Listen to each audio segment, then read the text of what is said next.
I said. Brief opening statement, and then we'll jump into questions. So Coach, A brief opening statement.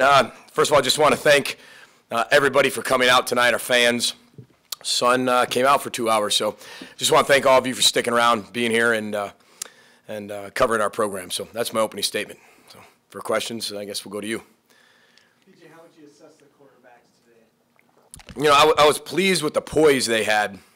You know, I'll have to go back to the film to watch all the decision-making of different things that happened, but I think when you watch Demery, I think it was the first 2 out of 3 drives that he was in. I think he scored, and he had at times the one offense, times the two offense. Now, again, I say that meaning one offense, two offense. We have 22 kids out total with surgeries, but I thought he did a tremendous job marching down the field multiple times. You know, when you start to look at everybody else, you know, I thought Connor made some nice decisions. You know, we just got to be able to, I think, as a whole, as a quarterback, we got to be better in the pocket. We got to be able to feel things a little bit better. And, you know, we haven't had a ton of live things, so, you know, getting guys these live reps are critical. Seth made some nice throws. I thought Tanner Morgan made some nice throws. But the biggest thing is that, you know, our offensive line played every single snap, and those guys aren't getting a break. But, again, overall, I'm somewhat pleased by watching how they played, how they held themselves. There were numerous times I wanted them to go say something to somebody else, or, hey, we got to go lead here, because we're developing leaders too, and those guys haven't led. You know, they haven't played, let alone be a leader on the football team. So we're developing that at the same time. But again, I thought the poise overall I was pretty pleased with. Coach, you talked about having 22 guys out. Are you guys able to get through this healthy? Yeah, it seems like it. I mean, we got some bumps and bruises. You know, we got a dislocated finger here or there, but.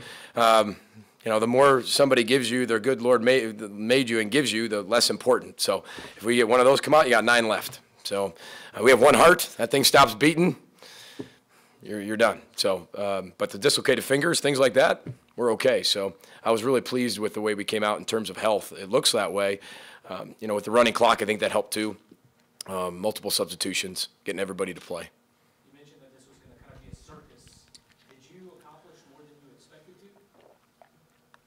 I think we did a little bit less of what I thought we were going to have to do, if that makes sense, just with some drills. When we came back on the second half, we were going to start with some drills, start the clock running, but it was going in a flow that I felt we were right on schedule, you know. So I don't think we had to do some of those things for fillers, and I thought we were getting enough reps, but we weren't getting too many reps. So we just kind of let it play as a scrimmage.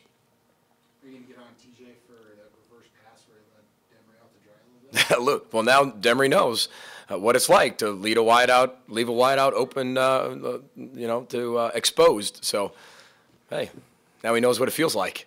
So maybe he won't do that to a receiver now. Would you, watching most of camp, it seemed like Demery was sort of coming on late. Would you kind of assess the way he played as more and more practices got under his belt? I think the one thing that Demery does really well is that he has a nice feel in the pocket, and when he does step up, he's incredibly athletic. I don't know if you guys remember the video we did for Twitter that showed him dunking a basketball on an alley-oop to wish the University of Minnesota men's basketball team good luck in the tournament. That was him. Okay, that wasn't like a substitute. You know, a stunt double. That was him. So he's incredibly athletic. So for him to be able to step up and make plays like that, when plays break down, that gives us a different dimension, you know, because not every play is going to be perfect, and not everything's going to go exactly the way you want it to go. But I think he was able to create the second play, let the second play take its course, and if it did, he was able to distribute. If he wasn't able to distribute, he tucked it and ran and got some yards. So I think that's the biggest thing that he started to pour on, and as training spring ball went. The first 4 or 5 practices, he'd stay in the pocket, he'd get sacked. You know, now he's starting to feel it a little bit better, and you could start to see that practice 6, 7, 8, 9, 10 as he started to come into his own a little bit. We got a long way to go at quarterback, I know that. You know, I've been around a kid that went 1-11 and then turned himself into a 13-0 and 13-1 starter with 33 touchdowns and 3 picks, and Zach Terrell. It takes a long time. It takes a time to develop a quarterback. It's not like, hey, here's the system, here's a quarterback, wow, voila, here we go. We've got to continue to develop them, but I don't think there's anybody better developing quarterbacks than Kirk Shiraka. I mean, the progress he has made with those quarterbacks is tremendous, guys. I mean, they have made tremendous progress in just 14 practices with a brand new system. So I was pleased, though. I'm proud of those kids, the way they competed with each other, not against, because that's hard when you're competing in a quarterback battle, and really many of you had many snaps to begin with. And it's very competitive, but they've been able to compete with each other, and they make each other better every single day. Coach, despite the injuries, both sides of the ball after watching today, are you happy with where you guys are at this point? Well, I think the film will tell me if I'm happy or not, to be honest with you. But we did come out with a win, so I am happy with that. This is the only time that you can guarantee a victory. But I will say is that we are where we are. I know that's kind of a broad statement, but we are. This is the 14th total practice. We've got about 70% of our offense and defense in. We were very, very vanilla today. We did not do much on defense. We did not do much on offense. We wanted them to play fast. We wanted them to be confident, and we wanted them to show us not necessarily what you know, because these are pretty simple things we were doing, but what I wanted to see was how you played. That was the most important thing for me today. I wanted to see your how. I wanted to see your body language. I wanted to see you respond. I wanted to see you respond to adversity, failing, success. I wanted to see how you bounce back. How well did our defense play when they were on a 12-play drive? How when your back was against the wall. Could we create turnovers? Did we take care of the football? The how was really important. So the ball and the how were the two things I was looking for in terms of the flow of the game. But the film will kind of tell us exactly where we're at. Defensive backs had a couple of interceptions today. How did that position group grade out?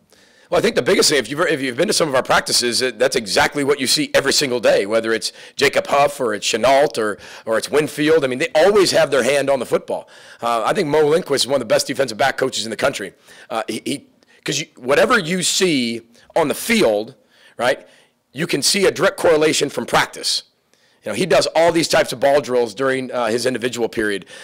He puts the bands around our guys' ankles. We have an incredible twitch to the ball from the defensive backfield. But we always have our hands on the ball, and he's constantly demanding that. He's not asking that. And all know that the ball is a program within our culture.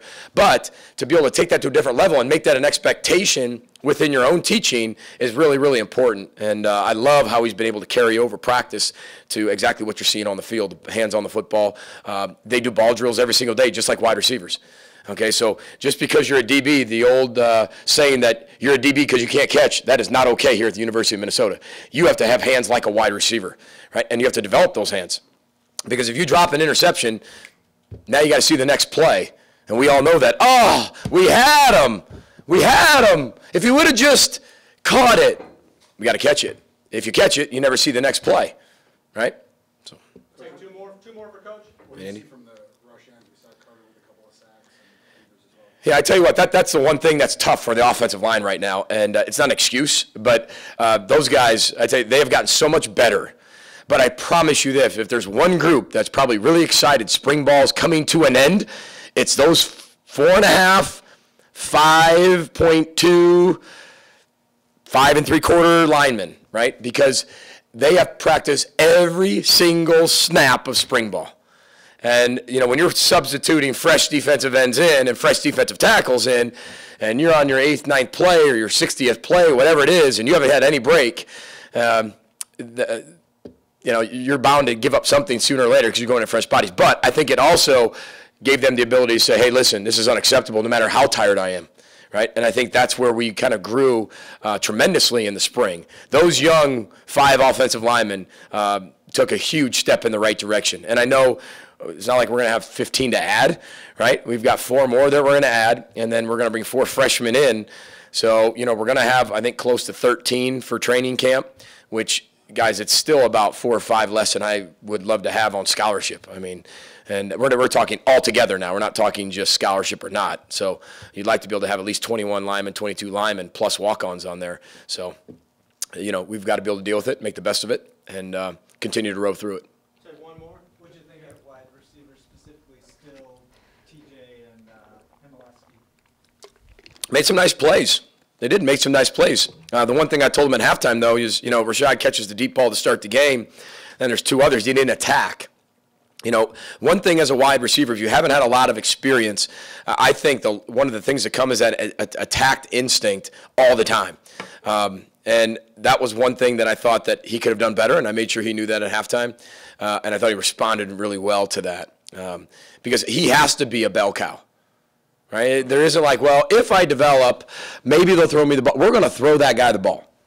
We're going to throw him. I mean, 88 will get the football. And I told him earlier in the week, I said, now listen, you can either handle this like a mature man and understand what I'm telling you, that you are going to get the ball and stop working, or you know you're going to get the football and you can change your best and become one of the best wide receivers in the Big Ten.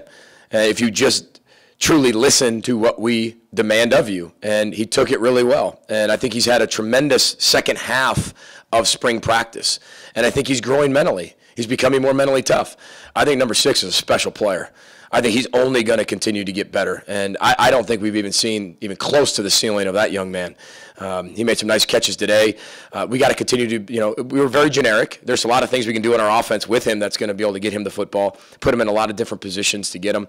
And then I thought Drew did a really nice job for a multi-sport athlete, baseball and football. I think he's probably one of the most improved players on this football team from the beginning of spring to now. He looked like, I don't even know what this really means. He looked like a baseball player playing football. And you're going to say, well, Bo Jackson did that. He looked like Bo Jackson. No, my point is, like, he just looked a little bit out of sync, out of rhythm. He didn't really look like he's been playing it very long. But by the end of spring, I was really pleased with his progress, mentally, physically, emotionally. But he, as a young man, just wants to be better. I mean, he's one of those kids looking, yeah, yes, coach. What else? Yes, coach. Is that right? Is that all? He's one of those kids that want to be coached. And that's nice to have. But I thought all 3 of those guys I thought did a really nice job. Even Eric Carter. Eric Carter's all banged up. He's been banged up all spring, and he's been able to row through it. I thought he did a nice job. But we need our wideouts to grow up and grow up really fast. And that means really just kind of, you got to act like you've been a 4-year vet, and we've got to get there pretty quick. So the summer's huge for us in our development of wide receiver. Okay, thank you guys. You got it, guys. Row the boat. Let's get him on. Thanks a lot. Hey. Hi, Sid.